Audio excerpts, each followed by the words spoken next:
technically this is day 7. It's Tuesday, it's 9/11. I guess first of all, in remembrance of 9/11, thank you to all of our first responders and those that put themselves out on the line every day for us to keep us safe. My buddy Luke here is a first responder, so thank you, brother. Love you. Thank you, brother. So quite the developments. I know I haven't been as consistent. I got to get better at this whole filming thing, but so the last couple of days have been really tough, really tough. The weather conditions have been just warmer than we needed probably, but it's more hunters have showed up, straight up. That's what it is. More hunters have showed up. You know, where the elk have been, there's 3 dudes bivvied up in the set. You know, we've seen 2, now maybe 3 sets of people on horses. And as we're actually down in town right now, and just had to take a break, honestly. We just had to take a break and regroup, get some real food. Oh, pro tip, if you're in Durango, Colorado hunting, anywhere near Durango, Colorado hunting, and really want to feel human again and need a shower, Anytime Fitness, $8 for a day pass. And they have 2 showers in this one. It's kind of a small one, and it's way out. I guess what, this is like the east side of town. It's like a new area, but anyway, look it up. Anytime Fitness in Durango. Hooked it up. The guy that runs the place, I don't think I caught his name, but anyway, the guy that was in there today, super cool. He's a hunter. He's been bear hunting, so he kind of knew the struggle, and was really cool and really accommodating, and we appreciate it. So but anyway, yeah, we're down in town, you know, came down to get some food, take a shower. It's been literally, today's the 7th day. We were feeling a little funky, to say the least, and try to come up with a new plan with all these new hunters that came in the area, and you know, just a lot of pressure. They're not talking, the weather's still warm. You know, there's just a lot of variables that are out of our control. I mean, it's public land hunting, that's how it goes. So just trying to come up with a new plan, and it sounds like the plan is we're probably going to do some fishing at this little pond that we found that have some amazing trout, and then pack it up and leave. There's so many people in there. I mean, there's probably 20 hunters that showed up in less than the last 24 hours. Right. A phenomenal amount of hunters decided to come in. And the best numbers we can tell on elk numbers in the area, there might be 20 to 25 elk where we're at.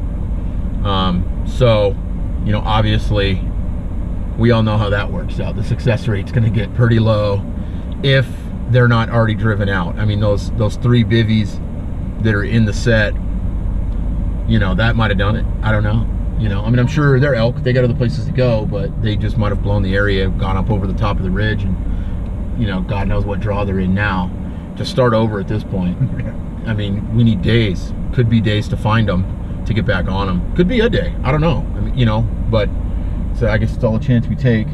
Don't let that deter you from hunting public oh God, land. no. God, no. Public land's when the it best comes one. down to it, just because you got a lot of hunters doesn't mean you can't kill animals. But you got to realize they're going to bump the animals around. They aren't going to be in the same spot every day. Right. Even if you are able to pattern them. So a lot of it's going to take luck, and that's what hunting's all about anyways. Right. Yeah, no, public land's the best land. We all know that. I mean, that's why we're here, you know. I guess we could have paid for a hunt. We could have got a guide. We could have got an outfitter. We could have done whatever we wanted, I suppose. But we chose the hardest way to do it, I guess, is really kind of the, you know, DIY, public land, archery, over-the-counter tag, Colorado. You know what I mean? It doesn't get any better than that to me. You know, and that's why we do it. You know what I mean? It's the challenge. It's the highs and the lows. It's the ups and the downs.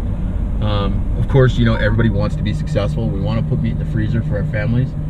That's the goal, really, for me anyway. I mean, I know for you. Same here. Yeah, and so, you know, that's our goal, is to put meat in the freezer, but it doesn't always work out that way. So the only good thing is that I live in Wyoming, and Colorado is not that far away from me, so I may have a little bit of time. I'm gonna do a little bit of research tonight and see what's closer maybe to the Wyoming line that I can get to with, you know, relative ease anyway. And maybe go down there for a few days and see if I can't fill my tag. I know there's a lot of general units in Colorado, so, you know, maybe we can still put some steaks in the freezer, so we'll see how that goes. But it looks kind of like a bust in southern Colorado, unfortunately. It's how it goes. It's a beautiful mountain, great terrain. Oh, absolutely it's gorgeous. elky everywhere. Absolutely gorgeous, yeah. Within a couple miles out of camp, you can actually hike in. There's 3 different lakes up at higher altitude that both have trout in them, or all 3 of them have trout in them. The upper 2 are supposed to be insane. You just throw it in there, you're pulling them out. That'd be a great way to break up your midday, or if you're taking a break day or something like that. Yep. Very easy to get to. So. Or if you bring the family, you know, I mean, there's tons of trails. There's tons of trails around there. There's the fishing. There's, you know, I mean, heck, we could walk through. I don't know how many deer we saw. I almost wish we had a deer tag. I don't know how many mule deer we saw. You know, I kind of lost count. Tons of mule deer.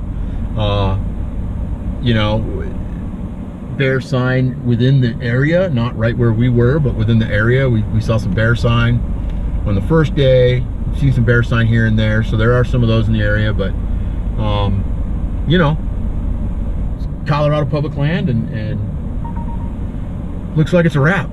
So I guess we'll head up the hill, do a little fishing, see if we can't get on some trout, and then Make a mess. Make a mess, yeah. That's exactly what we're gonna pack up our stuff, clean up camp real well, make sure we don't leave too much of a footprint there, or any more than we have to, and then head on to the house, man. Yeah, get home to the kiddos. Yeah, get home to the family for sure. So yeah, 7 days, Colorado. I mean, I would say it was backcountry for sure. Yeah. I'd say it was backcountry, high altitude, very high altitude actually. Views you'll never be able to see in a catalog, that's for sure. No. So, anywho, thanks. Stay tuned. There's more to come. We'll see what we can get into next. Still got the tag to fill in Colorado if I can make it work, and I can always buy a tag in Wyoming at the house and see if I can't get something going there too. So, season's not necessarily over yet, but I think it's over for us in Durango. So, that is sure. All right.